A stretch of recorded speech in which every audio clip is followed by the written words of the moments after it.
My husband says I want to be with my ex-girlfriend, so let's get a divorce. My mill chimes in, there's no splitting of assets here.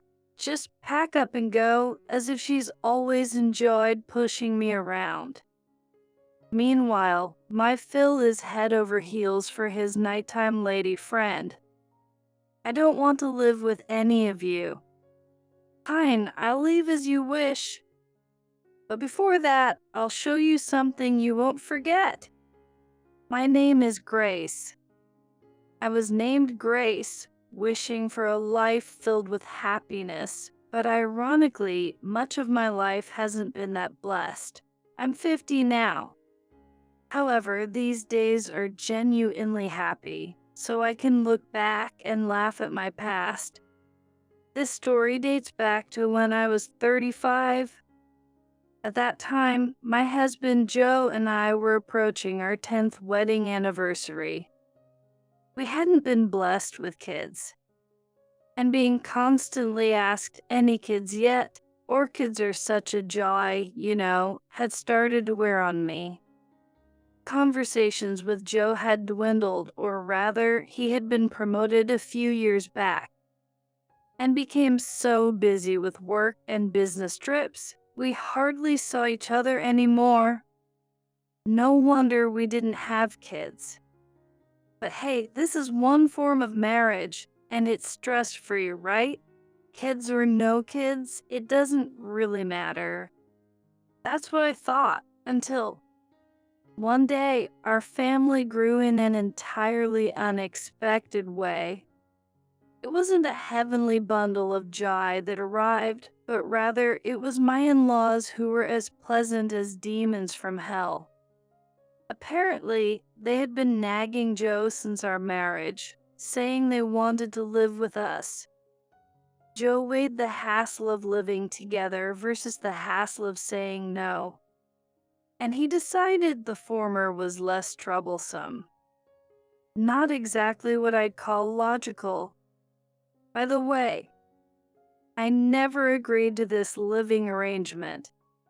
According to Joe, he said I'm hardly ever home anyway. So what does it matter? Well, it might be fine for you. But as you said, it's fine, as long as the in-laws are good people. I've never been fond of my in-laws even before moving in with them. They're the main ones who kept pestering me about, when are you gonna have kids? My Mill Sarah would always say, the more kids you have, the better, every time we met. Well, you only gave birth to my husband, right? Living with such in-laws, that's a recipe for a stomach ache. What's going to happen with this living arrangement? My expectations were quickly betrayed, and not in a good way. It went even worse than I thought. My Philfin solemnly declared as we started living together, we're not giving you any pension or living expenses. Then Sarah chimed in with a smile. So let's go in that direction. What direction is that? Joe also mentioned we both work, so we can manage without the extra financial help. So you're on board with this direction too, huh? I had never really had issues with Joe until now. From the start, I didn't have many expectations from a husband. If he didn't get mad easily and was a good provider, that was enough for me. But now, all the frustrations I never had came rushing in all at once. Furthermore, as I spent more time with my in-laws, their real motives for living with us became clearer. Then frequently started going out at night. I believed him when he said he was meeting friends for drinks, but then I found a nightclub's loyalty card and a business card with the name Anna written on it in the laundry. These nightclubs offer various services, but this one seems to cater directly to men's desires. I see you're fond of this, Anna, aren't you? I can't believe how lively he is for his age, I thought to myself, and not in a good way. Of course, he can't contribute to the bills. He's too busy showering gifts on Anna. Oh well, it is what it is. Or so I thought. Meanwhile, my Mill Sarah slowly started to make my life difficult. What's worse, she was so sneaky about it that I didn't even notice at first. At first, I thought she was just being kind. I could have tolerated it if it was just about how I fold the laundry or season the food. But there were times when Sarah would actually call me by Joe's ex-girlfriend's name. Each time she'd say, I didn't mean to, it's just that she was the first girl he introduced me to, so I remember her well. I'm sorry. I initially thought, well, Sarah is getting on in years. Maybe it's just a slip of the tongue. But then I realized something was off as it kept happening. Come to think of it, the bathtub was always filthy when it was my turn to bathe. No one else ever complained about it, so it must have been Sarah's doing all along. Once, she even mistook that everyone had finished bathing on a snowy day and pulled the plug, leaving me to take a cold shower. And let's not forget that she accidentally took my favorite necklace from the drawer and lost it. Every time she'd act all innocent, saying, I didn't mean to, I'm just forgetful. I'm sorry, but taking my stuff without asking is not something you can just write off as forgetful. I was starting to suspect that this was more than just a series of accidents. That suspicion solidified when Sarah fumed at the dinner table, saying, Grace, you're late, and now my dinner is late. It became clear that she was deliberately giving me a hard time. Come to think of it, Sarah never lifted a finger around the house. She'd toss her socks in the laundry basket inside out and toss bottles in the trash without removing the labels, adding more work to my already hectic life as a caregiver. She'd scream if dinner was late or if the sheets weren't perfect, even throwing things at times. I finally understood what was happening in our home. A baby had arrived. Two, actually, if you count Sarah's tantrums. I'm exhausted from my job as a caregiver, and all I want is to get into bed as quickly as possible. So, I just put up with whatever Sarah says. When I get home, I don't have the energy to argue with anyone. I wanted to rest my body as quickly as possible, even if it's just for a minute or a second. As for Finn, Sarah seemed to know about his nightlife. Whenever an actress named Anne appeared on TV, Sarah would pointedly ask him, You like girls like her, don't you? The actress's name was Anna. Coincidentally, it's the same name as the girl who works at the store. Then looked visibly uncomfortable. I finally asked Sarah one day, You're okay with Finn going out like that? Sarah gave me her answer. Divorce. At my age, that would make me a divorcee, you know? That's embarrassing and it looks bad to others. No way. Besides, you're just messing around with professionals at clubs, right? If it's not serious, I can overlook it. Sarah wasn't concerned about Finn's well-being. She was afraid of becoming a divorcee due to social stigma. I can't understand it. Turning a blind eye to cheating must be causing her immense internal stress. And Sarah takes out that stress by bullying me, her daughter-in-law. By tormenting me, She not only relieves her stress, but also avoids housework. Two birds with one stone. I'm convinced. That's why Sarah insisted that Joe should live with her. Ever since we started living with my in-laws, Joe's been finding excuses to stay out late. This house is rotten to the core. At this rate, I'll end up crushed under its decaying structure. About 6 months after we moved in, on a rare day off together, Joe says, I want a divorce. It came out of the blue. He'd been cheating on me with an old classmate for a long time. And he wants to be with her, despite me not knowing anything about it. When I ask, he says they've been seeing each other since just before his promotion. I thought he was working hard for my sake, but was it for her?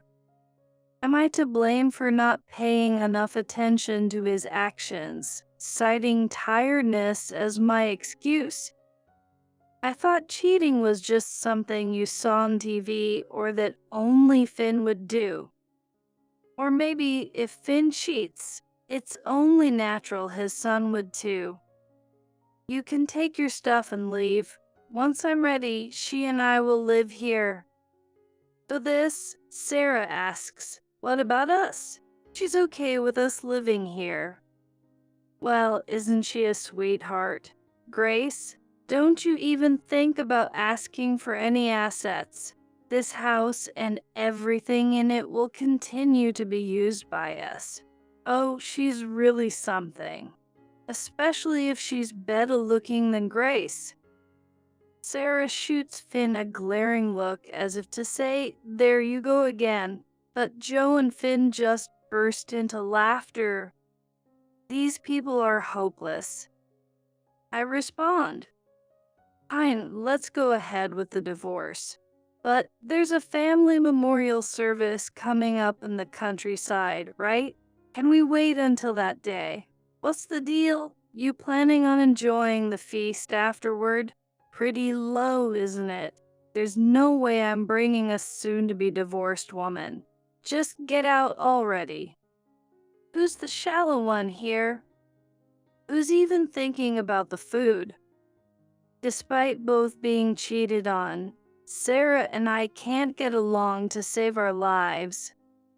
No, I'm planning to move out on that day. Going back to my parents' place feels, well, pathetic given that I've been cheated on. It'll take some time to find a place and sort out the logistics, so I thought it'd work out timing-wise. Grace's words were met with a condescending fine, if that's the case, from Joe, not Sarah. Cheating on me, and then acting high and mighty. Don't underestimate me. I'll destroy it all. A week later, the much-anticipated, joyous revenge day had come. Sarah, Finn, and Joe left the house early in the morning for the memorial service in the countryside. They're expected back tonight. All right, let's get this done. The junk removal service I'd hired had arrived. One by one, I had them pack up and haul away everything from furniture to appliances. The couch, gone. Microwave, gone. No need for Sarah's expanded wardrobe. No need for Joe's favorite state-of-the-art vacuum cleaner. All cost. Decluttering is blissful. Each item removed felt like lifting a burden off my shoulders. Next up, the movers arrived to transfer my essentials to my new home. By nightfall, the house was completely empty. The sound of keys jingling echoed at the door. Seems like they're back. I stood at the front door, smiling warmly as if to welcome them back as a good wife one last time. You're still here, Joe sneered, his face twisted in disgust. Sarah and Finn felt the same. Oh, that's harsh. This is the last time. Couldn't you at least look me in the eye before leaving? I wanted to see your face. Ah, you still care about me. Joe's face turns a bit red. Eh? Well, alright then. How about we have one last meal together? A strangely cheerful Joe says this and takes off his shoes to head into the living room. My Joe, you're a soft touch, says Sarah, rolling her eyes. As for Finn, he looks at me smugly, saying, "That's my boy." What the heck? About that meal. It would have been a nice way to say goodbye if there was anything left to eat. What? What? What? Upon understanding the meaning of my words, Joe lets out an almost inaudible gasp as he opens the door to the living room. Why all the noise? Sarah peeks into the living room after Joe and, just like him, screams, "What?" Then has the same reaction. Hold on, Grace. Why? The fridge. Actually, why is there nothing left? Not even furniture or appliances? Of course, I got rid of them. The house will feel roomier for your new life with her. I thought it'd be bad to leave old furniture around. A parting gift from me. You got rid of them? Why, weren't you packing to move? I did move. And you get rid of things you don't need when you move, right? Have you forgotten? Most of the stuff we bought when we got married, I paid for. So I have every right to get rid of them.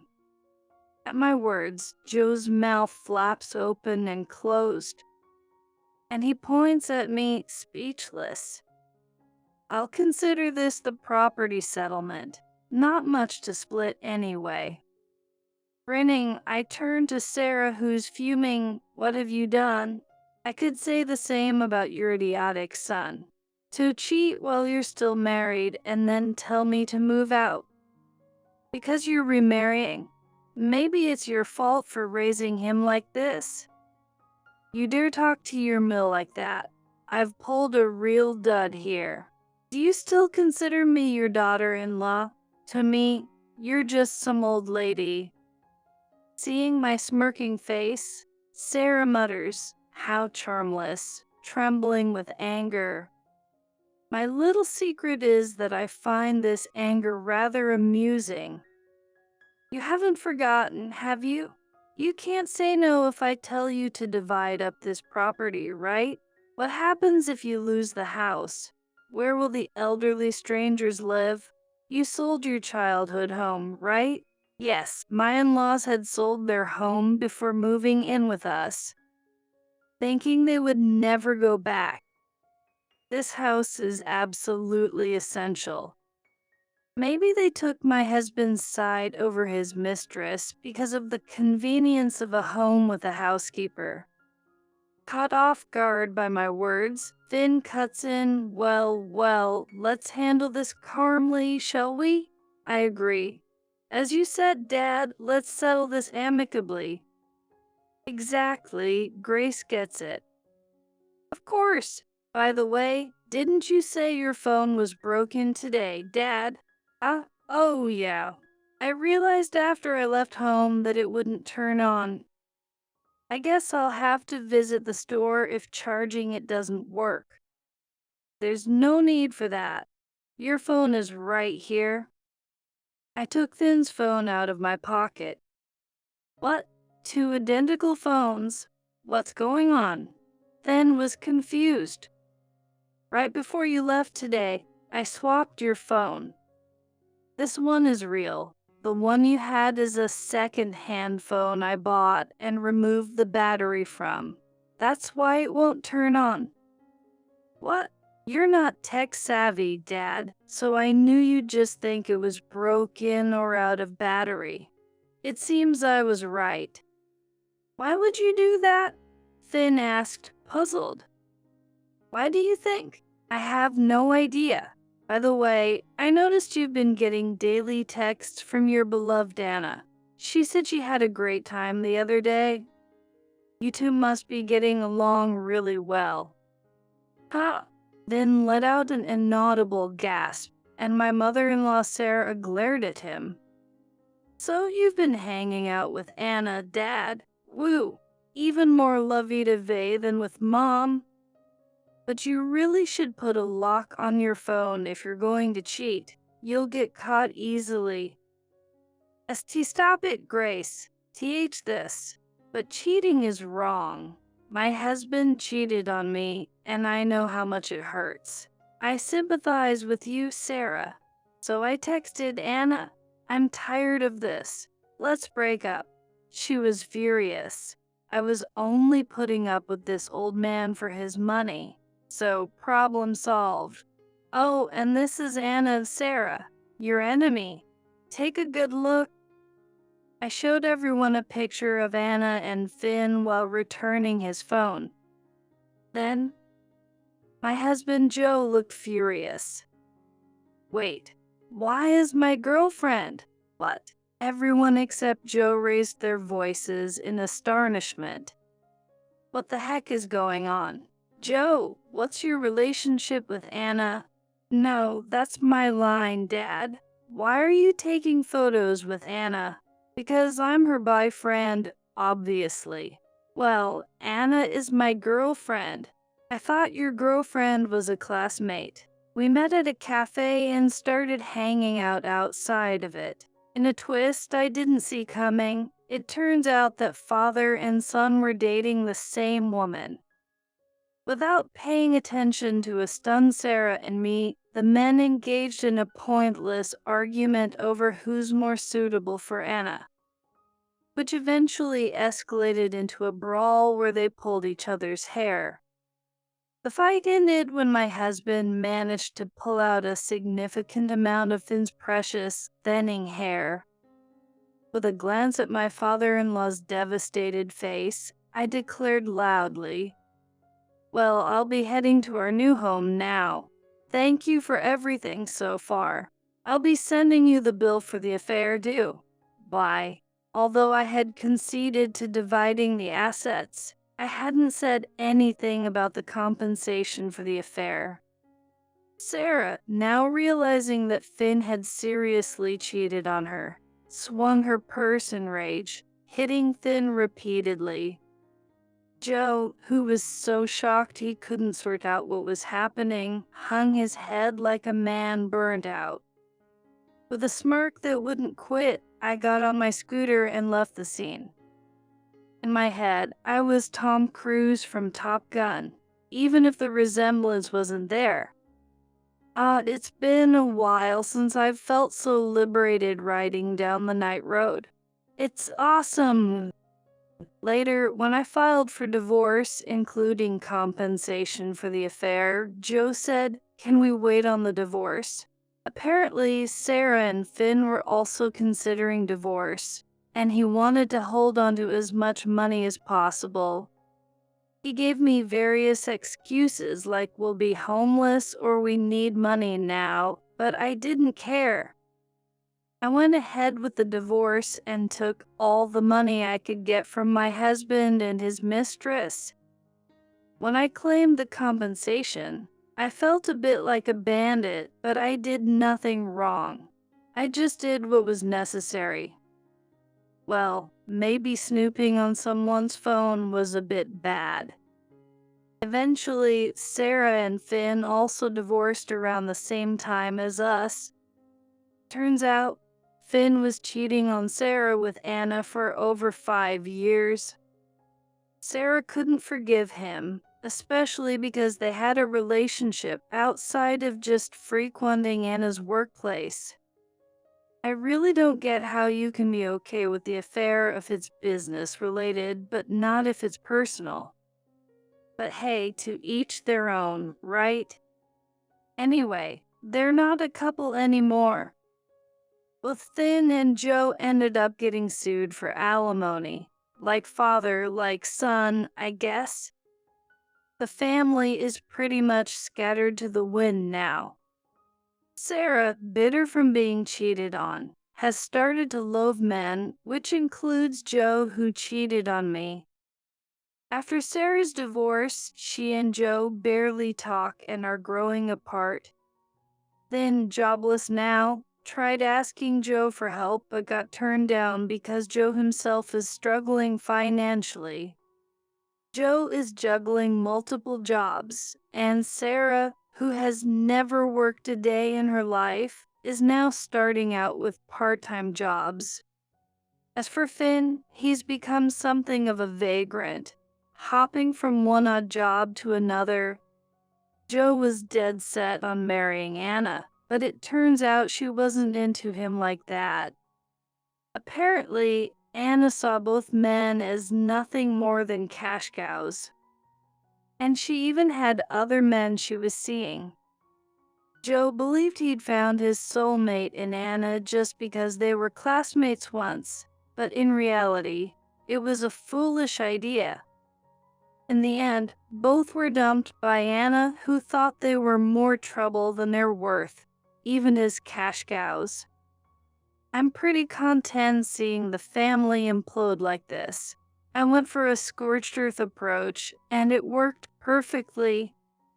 Given that nobody cared about family, it's a fitting end, I guess. It was a family in name only, lacking any real compassion. Now, I feel relieved I got out of that mess. As for me, work still drains me every day, but living alone has freed up my time. I've been able to travel with old college friends and even indulge in hobbies. I joined a karaoke club, and turns out you can always improve in music.